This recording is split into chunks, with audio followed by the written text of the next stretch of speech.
Hi, friends. Thanks for joining us. Help us out by clicking that subscribe button. It helps to grow the channel. Benny, where can they find us on social media? Yeah, you can find us at Ray Benny Sports. We're on Facebook, Instagram, Twitter, and of course, Ray's favorite and everybody else's favorite, TikTok. You say Reddit? Sorry, don't forget Reddit as well. Join us on there. And hey, don't forget to subscribe, follow on your favorite podcast, and leave a rating. We're going to talk Bombers, CFL, NFL, NHL. We got hot topics, but let's start off with the Winnipeg Jets coming off two impressive 6-goal performance games. Let's get into it. The Jets week that was, I'll go first. The Jets week that was something to build on. It's weird. When we get on the bandwagon, they stink. When we're hard on them, they do well. So I don't know what to do right now. Should I continue just smashing them for no reason to hopefully, it's a good luck kind of thing, It's like, oh, I wore the jersey today, they won, I got to wear this thing all the time. But it's great to see them light that lamp, and it was great to see them play with that energy and purpose as opposed to the uninspired hockey that we were talking about last week. And they needed it because they're not getting any help from any teams. Canucks, Ducks. Yeah. But hey, they look good, so I'm optimistic, but still I'm not going to be fooled totally. Yeah, still cautious at the end there. For me, the week that was a relief, to finally get a couple wins under their belt. Big wins, like you said. One was Detroit, one was New Jersey. And again, I don't want to build up too high because both those teams are coming off a back-to-back. Like this was the second of a back-to-back they played the night before. So yeah, did that have a big factor in it? From what I saw in that Detroit game, though, a lot of bounces that weren't going their way over the last month or so went their way. Absolutely. Like their goals, it's like I felt bad for the goalie in Detroit. There was Hellberg, and pucks were just bouncing to open guys and open nets. It's just the way it was working out for the Jets, and things were going their way, and it was good. Again with New Jersey, like even the breakaway by Barron, it was a nice play. Like I was sitting there going, of all the people to get this breakaway or the penalty shot was Barron, and then he ends up scoring a beauty. So things went their way, and we'll see. We'll be cautiously optimistic and see what happens this week. I read a great stat on Illegal Curve, referring to, they might have been, they play the Devils on a back-to-back, but the Devils are 9-2 and 5-0 on road games when it comes to 3 out of 4 game nights and back-to-backs. So it's not like they've proven that they can play through that adversity consistently. So they're still playing that good Devils team. They're just playing some good, inspired, physical hockey. And by physical, I don't mean body checking and but they're always moving and attacking the puck. They're not sitting back on their heels. And, it looked like they're wandering aimlessly sometimes around the ice. This is from a fan's point of view. But they look much different. I don't know if Boda said anything to them after that eye roll press conference where Scheifele said, hey, I like to hold on to the puck to create offense. But who knows? It must have been part of that at least.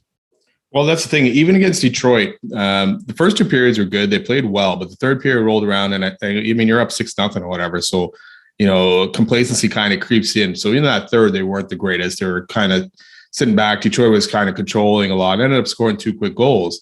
But as we saw in New Jersey, they didn't let up. The whole game. They played it a little bit differently, and maybe it was a learning lesson there against Detroit. Hey, I know it's 6-0 or whatever, 5-0, 4-0, but this game could change on a dime. And the way the Jets have been playing lately, like when they scored those 2 quick goals, or Detroit scored those 2 quick goals, I was sitting there going, there's maybe a chance. It's the Jets, right? But they've had their chances over the last 2 months. Like they've had a lot of shots. They've had great scoring chances.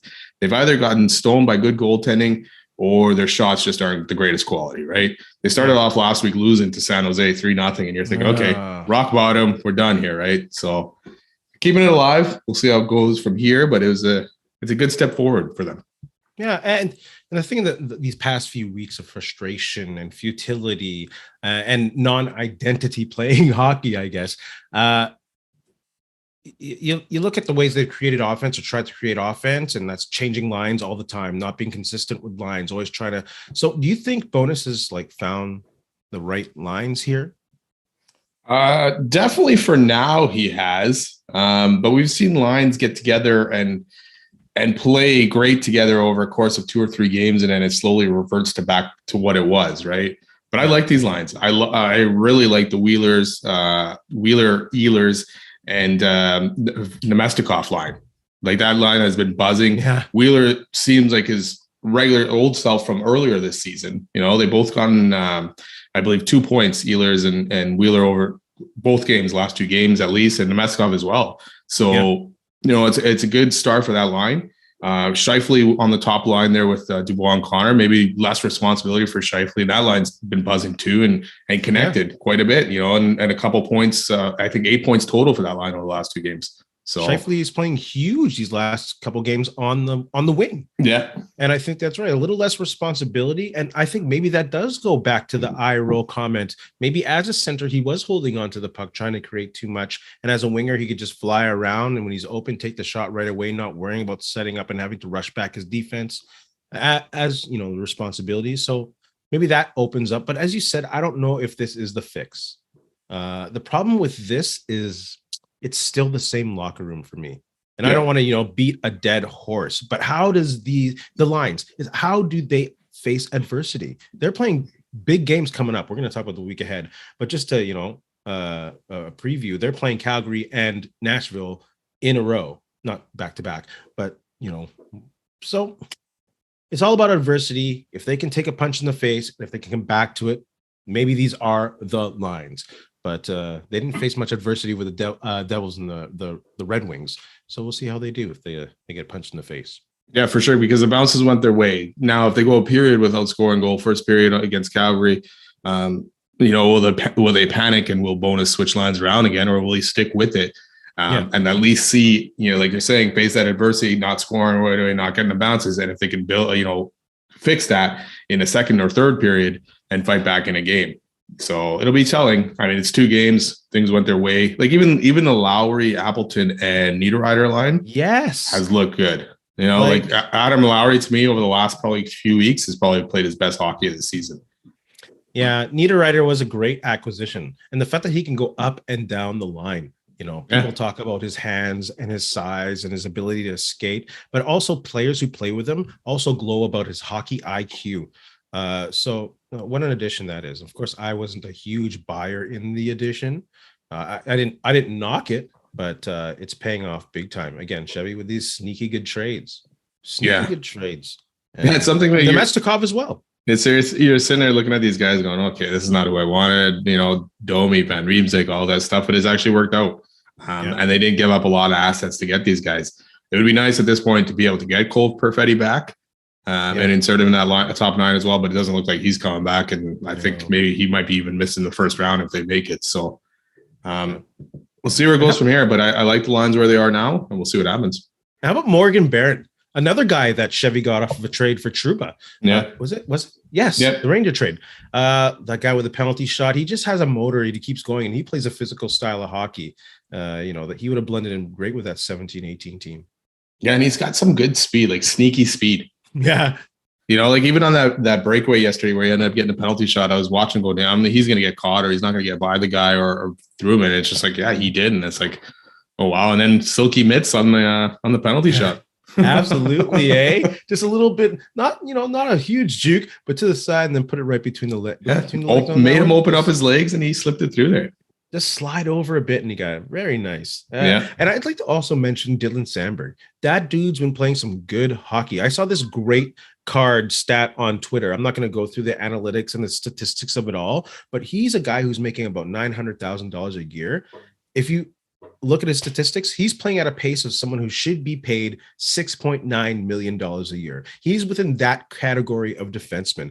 And him and Schmidt, we mentioned like a few weeks ago, were a great combination on defense. So I just want to say that guy's playing some wicked hockey. He's fun to watch on defense. And he's a big kid too. Oh yeah. And it makes you question sometimes why he was getting taken out of the lineup here and there, you know, just to insert Stanley back in at some point or whatever. It's like, yeah, let him go. You know, Stamberg's in there. If he's healthy, do not take him out. Stanley can come in like he did on Friday for Morrissey for an injured guy at this point. But other than that, keep this core, that's those top 6 guys going right through the playoffs and get them set up. Absolutely. And Pionk's game is also improving. Yeah.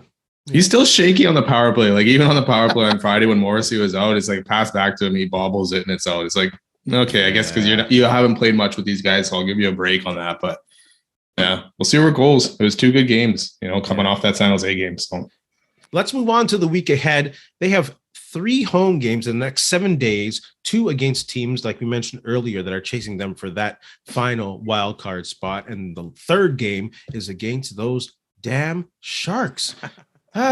You think, hey, yeah, every time they go for that, X or whatever on the bingo card, the Sharks are like, no, not today. No. So what do you think? What are your thoughts on the week ahead with the Winnipeg Jets? San Jose must be mad too, having to play the Jets, because they're like, we're ruining our chances for Bedard at this point. I know. Just take your goalie out.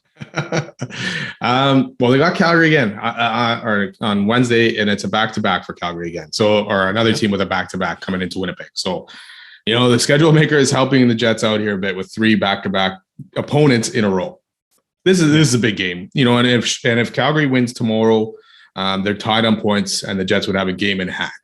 You can't lose that game at that point, And I don't think you can lose this game anyways. Even if Calgary ends up losing to Chicago, you need to win that game to make that 4-point spread. And then You're really in the driver's seat at this point. Calgary has the easier schedule as the season goes down, right?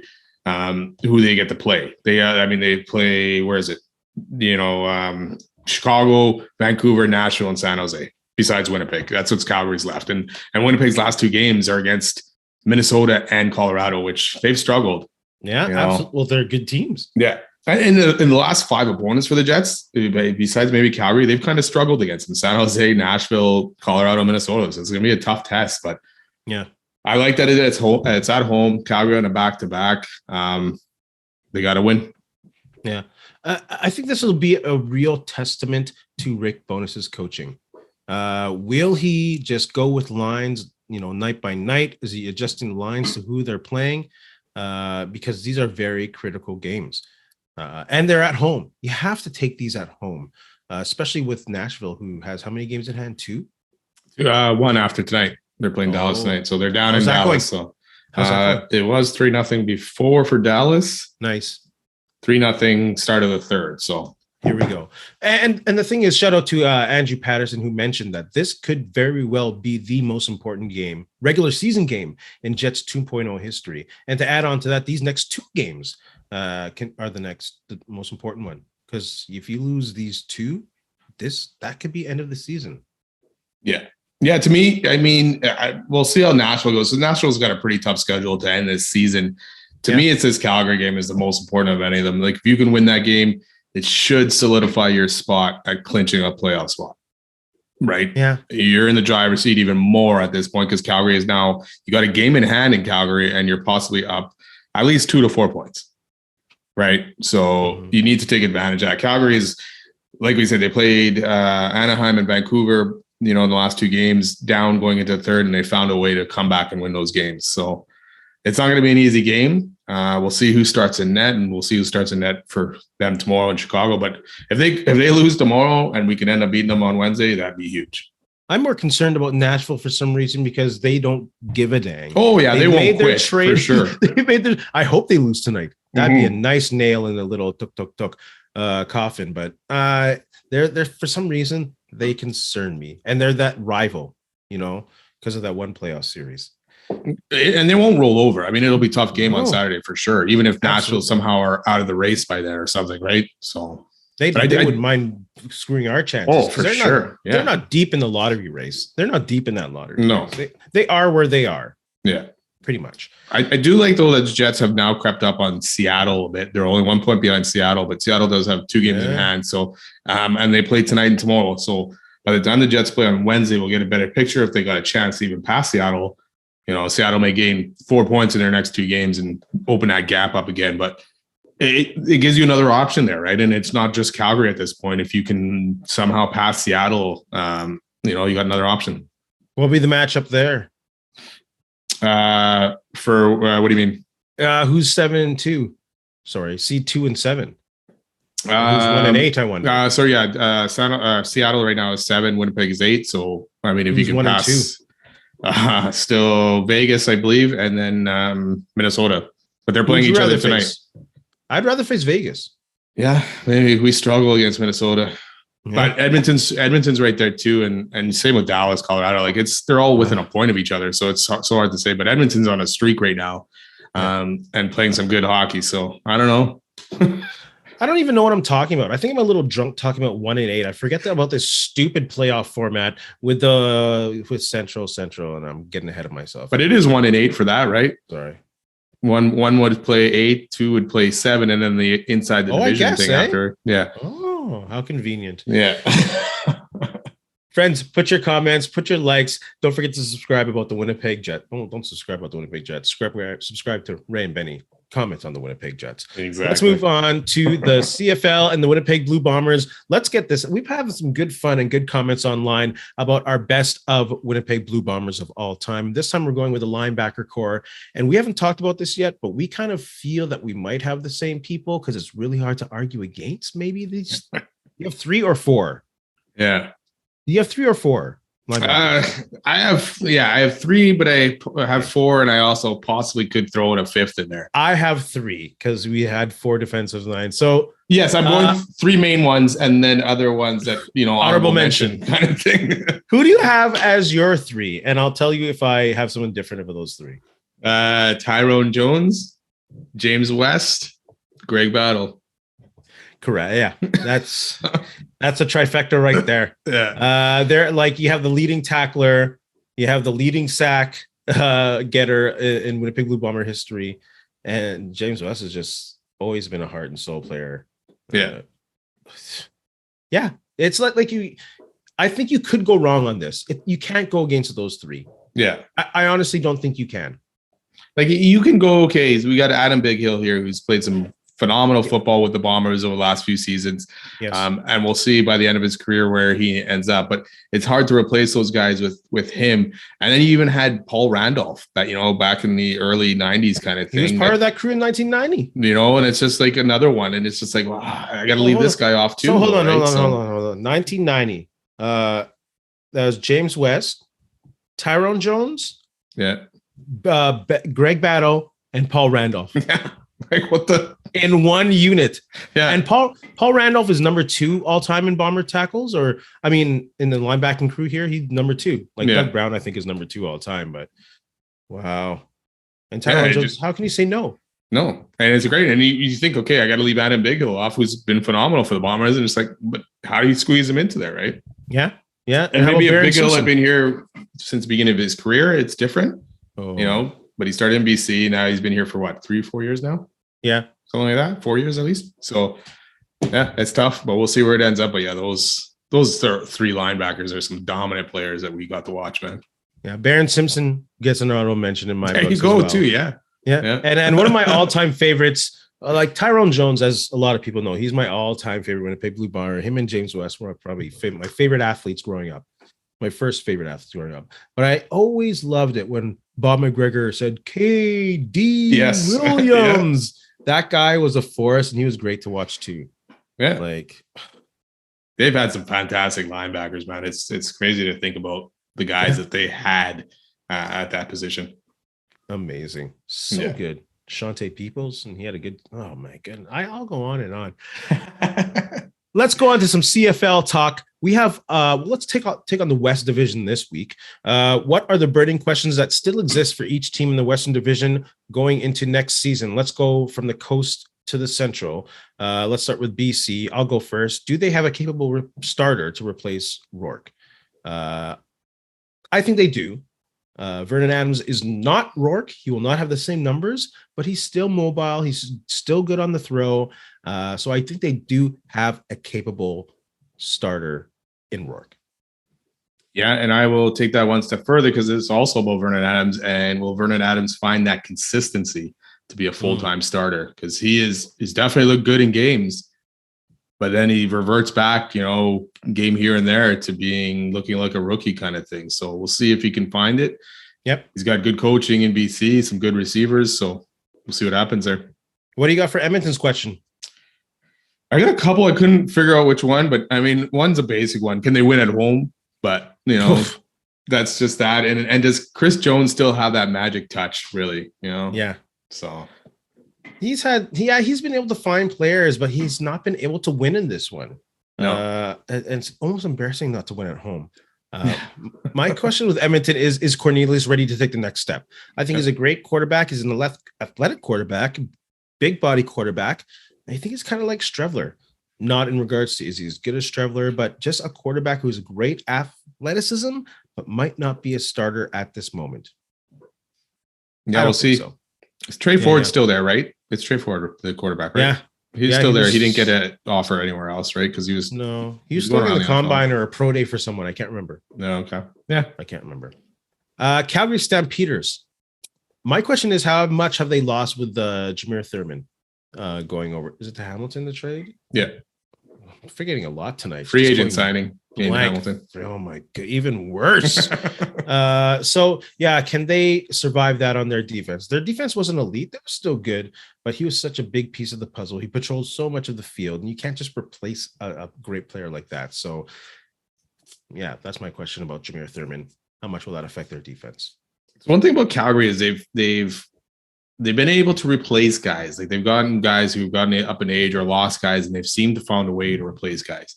You know, like they got a good system there with Huffnagel and all that. And to me, it'll be another guy getting replaced. Boley Mitchell's gone. So for me, is Jake Meyer the guy? Is he going to be able to prove that he can be the guy? Good season last year, stunk it up really in the playoffs. You know, did not look good at all against BC. So we'll see if he can take that next step and be in that next lineage of good Calgary quarterbacks and almost a great Calgary quarterbacks.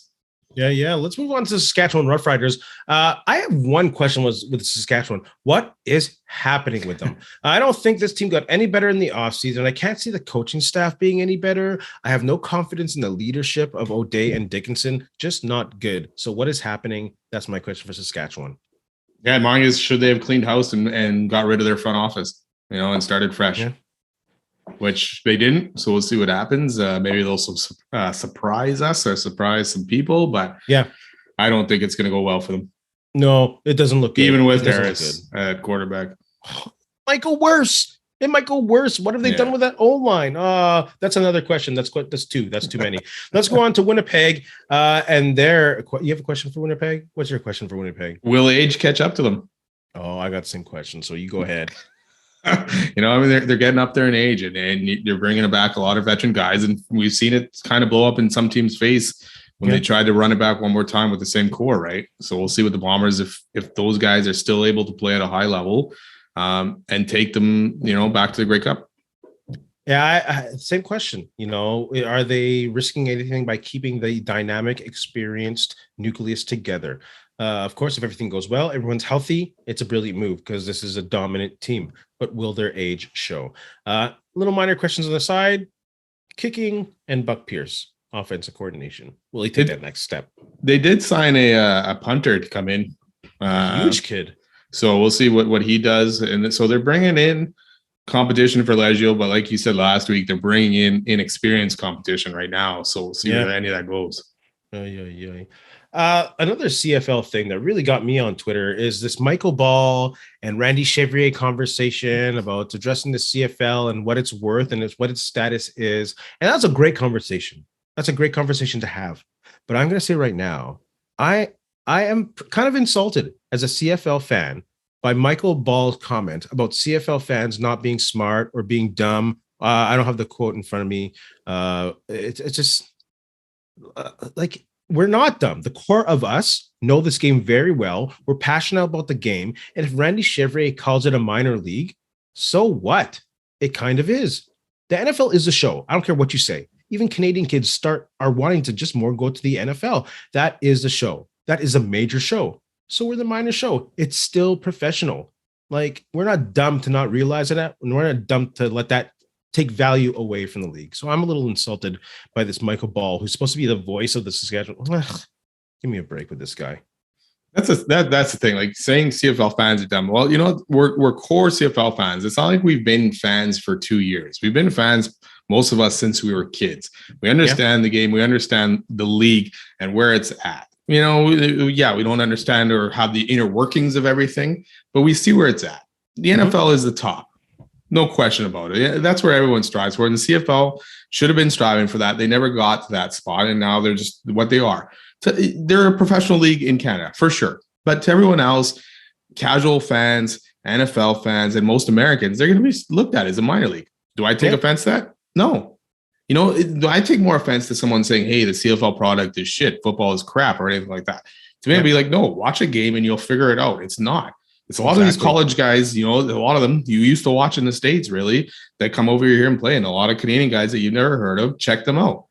So his whole, and like you say, his whole back and forth with Chevrier was fine. It's just this comment that does rub me the wrong way as well. But I think he might be on a path to try to find the most controversial takes this offseason and see what sticks. As we know with everything right now, it's all about saying something controversial and getting more press to it and having people respond to it. That seems to be the way of the world is going right now. So, yeah, we'll see what happens. I mean, I stick with Chevrier on this. The guy played in both leagues. He knows what's up, so to me, I love it. It's great football, and there's a lot of Americans that are catching on to it too. So. No disrespect to Michael Ball. I'm sure he's great as a journalist. And we are not journalists. We're not going to fake you bullshit you saying that we're journalists, but we know that we are fans. We've been watching this game since we were kids. Like my first sports memory is a 1984 Grey Cup and Joe Poplawski stepping into the end zone. That's a league I'm attached to. So him like demeaning CFL fans, that they're dumb. And I don't mean that as a disrespect. Well, it is disrespect, you idiot. Like we know this game. We value this game. It doesn't matter if it's a minor league. So what? That whole segment of that interview was that I don't mean to disrespect. I don't mean to offend. It's like, dude, but you're saying this stuff. You are going to disrespect us who consider ourselves knowledgeable CFL fans who've been around for a long time. So. Yeah. And he's from a core market, from a community-owned team that are the pillars of the CFL. And he's saying that fans are dumb. Are you calling all Saskatchewan fans dumb? Like, how's that going to work out for you? Exactly. Young, old, it doesn't matter. Like, what a divisive, stupid statement. Yeah. Idiot. Any which way. Let's move on to Randy Ambrosie and the CFL Combine. They kind of said that they wanted to see how the Combine went out before they figured out a way to stream it and broadcast it out to fans. Fair? What are your thoughts on that? Yeah, I think it's fair. At the end of the day, the Combine is for players, athletes to show what they can do before the next level, before the draft. It helps a guy who may not be on anyone's radar get seen. So that's what that should be first and foremost, and then build from there. Bring in the fans, bring in some streaming if you can, or get it televised somehow. Like I was reading in the article, most of the time the venues are small. They're good enough for a field because there's not many venues in Canada that you can use for this type of event. So now if you throw in cameras in there and you let some fans in, you're taking away from, the players' ability to showcase themselves.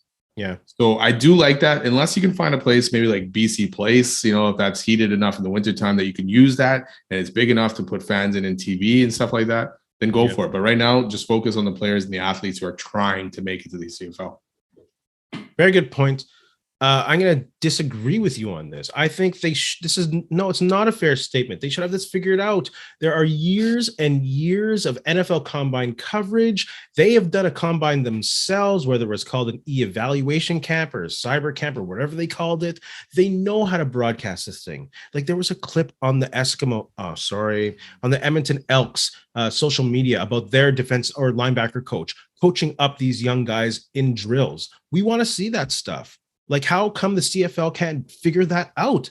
Like the formula is there. The Combine isn't new. Just put it out there for goodness sakes. Cameras aren't huge like in the 1980s, and like just have mics on some of these people, like the coaches, have commentators there, have like Davis Sanchez and Kate Berenice just looking on the sidelines. How hard is that? Have a coach talk. Like, I think it's an ultimate failure not to put effort into figuring it out, since like there's a perfect formula laid out for you in the NFL, unless Randy Ambrosie is trying to be prideful. And I think it's just hurting the game. You also need a TV partner in this all. And is TSN willing to even spend the resources to televise this, send out the panel, Kate Burness, anybody to do anything or do any interviews on top of it? Because there wasn't much coverage of it at all, right? We know Sportsnet is not going to do it. So it's up to TSN, or CFL has a streaming service on their own that they can stream some stuff. But you got to get these guys on board as well, and help you figure out how to do it properly. But I do like the fact that you're saying there was clips, so they could have even done more of that. right? You don't need a lot of equipment for that. Simple cell phone works good enough these days, and you don't necessarily even need TSN to be part of that. Like your YouTube Shorts. Do they even have an effective YouTube channel? Like, come on. It's so disappointing. They can't do the minor things that high schools are probably even doing to hype up their game. Ridiculous. Yeah, and that's one of the things that I was listening to. I believe it was Ryan Chevrier was saying on that the interview with Michael Ball was stuff like that. He's like, the NFL figured this out early and it skyrocketed, right? They figured out how to make them be talked about year round, social media, all that stuff. And the CFL was kind of just waiting in the wings there. I don't know what they're waiting for, what they're looking at, but they didn't take that ball and go with it. So the NFL, took off. So the blueprint is there. Yeah. Like, you're not inventing the wheel here. You're not reinventing. It's so disappointing as a fan not to have content available. Come on, CFL. Get your game together. Let's move on to this NFL for a couple quick subjects. Rumors of an NFL international division. Good idea? I am on the fence with this, and probably more on the other side of the fence of not doing it yet. Unless they've figured out and got a good plan for this. I think, are you putting 4 teams, in Europe or international that they can play each other for the most part and then travel here and there? But even that's a lot of travel for these teams. Like, you're traveling to the States at minimum 4 times, right, throughout the season. Then you got teams traveling out there. It's a lot. It affects. And if you're going player safety, this is not going to help player safety because these guys are going to get jet lagged. Their bodies are going to be on different time zones. There's always a question of the West Coast teams having to go play in the East Coast teams, and how much it affects those players. And they struggle for the most part in those East Coast games. So absolutely. I'm not really sold on this idea yet. If you want to maybe start a league altogether there, like NFL Europe or whatever it was called before or something. Yeah. But I'm not sold on this international league yet or division. I don't know if there's enough markets in Europe for that to be viable. I know they're talking about Mexico, but if Mexico's in the international division and they have to play like London, Berlin, and I don't know who else is ready for one in Europe, but like, that's a lot of flying and that's a far distance and huge disadvantage for them. Like, would you then would you put them in the NFC West and then force one of the New York teams to play on the East because they're closer? I don't know. Yeah, you think the Jets or the Giants are ever going to agree to that? Well, for the right amount of money. Yeah, it'd have to be a lot of money. Yeah, Miami loves going there, and so does Jacksonville. There's always been rumors of Jacksonville actually moving to London. Yeah, but if they're actually turning it around and Trevor Lawrence is actually as good as he seems to be, and now that offense is shaping up, you really think Jacksonville is going to want to lose that team? Yes. And if you got, it doesn't matter if the city wants it, it's the owner. But if you got now fans coming out, filling up that stadium all the time, it's hard to rip that team out of there. Yeah, these guys own, what did they own? Liverpool so they have a huge stadium. Not these guys. They the Cons. Who did they own? Liverpool's it used to be owned by the Boston guy. Is that who LeBron owns now? No. But they have a soccer team. They have a soccer team. They have a facility. Imagine being able to fill that with an NFL team. They'd make much more money than they would in Jacksonville. Yeah, but then it's still the travel to me. It's just, how does that all make sense and how does that work? Well, you can find planes now. People sleep in there in 2 hours and it's beautiful. I guess so. If you can figure out the oxygen in the plane that the players will not feel the effects of the jet lag and all that stuff, they can pop in and out kind of thing, then hey. Or do it like on the bye week. You travel there during your bye week, get acclimated. But then you got to come back and play here afterwards, though. That's okay. And no more bye weeks. I mean, there is a lot of teams now that have not taken that bye week after they've played out in London or Germany or whatever, right? They come back and take it a lot later. So it's worked, but that's traveling once, not having Not a many team markets travel. left in the NFL, in America. Not many markets left. No. Of the remaining NFL free agents, which 3 would you take to start an NFL franchise? Lamar Jackson's a free agent, right? So I'm taking him for sure, even though he's an exclusive right free agent. He's still a free agent. What a joke that is. Stupid tag. Still a free agent. Okay, sure. After that, I wanted to find the guys on the D-line and O-line because we've always talked about the guys in the trenches are always the best ones. I didn't see very many good O-line players, but I picked Frank Clark for D-line, free agent right now from Kansas City. And then I went with Odell Beckham as the receiver. Oh, Odell Beckham, eh? I'm going to take Rock Yassin to cover Odell Beckham. He was traded from the Colts just because I had the numbers game. He's only 27. I think he's still a good solid corner. And I love my DBs too, especially in the passing league. I'm going to take Leonard Floyd as an edge rusher. He's 30, but like in the past 3 years, he's averaged 29 and a half sacks. So that's almost 10 sacks a season. So I'd take a gamble on him. And of course, on the line on the offensive side, I'm going to take an older guy, but a guy with attitude in Taylor Lewan. Who was just released by not just released by the Titans, but was released by the Titans. He's a character guy, plays a bit old school, on the edge, positive locker room guy. I'm going to take him, dependable Luan. Pretty good. Yeah. No QBs, though. No QBs. Yeah, Lamar Jackson, man. Free agent. All right. Let's go into the hot topics. What a stupid free agents that thing is. She's so screwed with that. No one's going to get 2 first-rounders. NFL is so slanted to the owners. It's so stupid. Hot topics. WWE and UFC join forces. Thoughts on that? I was kind of surprised by that. I mean, I've heard it in the past and things like that, but I didn't think it would actually ever happen. I don't know. What does it do for either of the sports? I mean, the UFC's got its own thing. The WWE's got its own thing. So we'll see. But it makes a huge, what was it, $21 billion industry or company, conglomerate. So we'll see. I mean, Vince McMahon still has 49%, but he's not in control of the WWE really anymore. He's in control of the WWE, without a doubt. It's him and Khan running the show. We knew this deal was in the works with McMahon wanting to sell. I never knew that it would be a UFC package. I think that benefits both of them. Good on McMahon, Uncle Randy, $1 million investment, $9 billion payoff. And he aligns himself with the hottest brand in sports in the last decade. It totally explains that stupid-ass mustache that he has on. Jalen Carter only visiting top 10. Hold on. What? Let's go back to that mustache. Topics. We got to move on. I know. I saw that mustache and I'm like, this has to be fake. I thought it was fake at first. So. It looks horrible. It looks like a dead caterpillar. Jalen Carter, defensive phenom, only visiting top 10 teams by Drew Rosenhaus's agent. Good idea? Bad idea?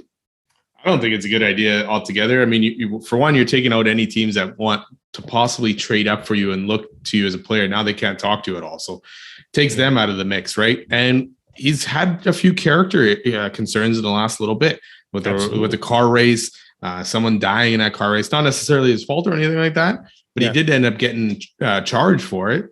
And then he left the combine for it. His pro day was terrible.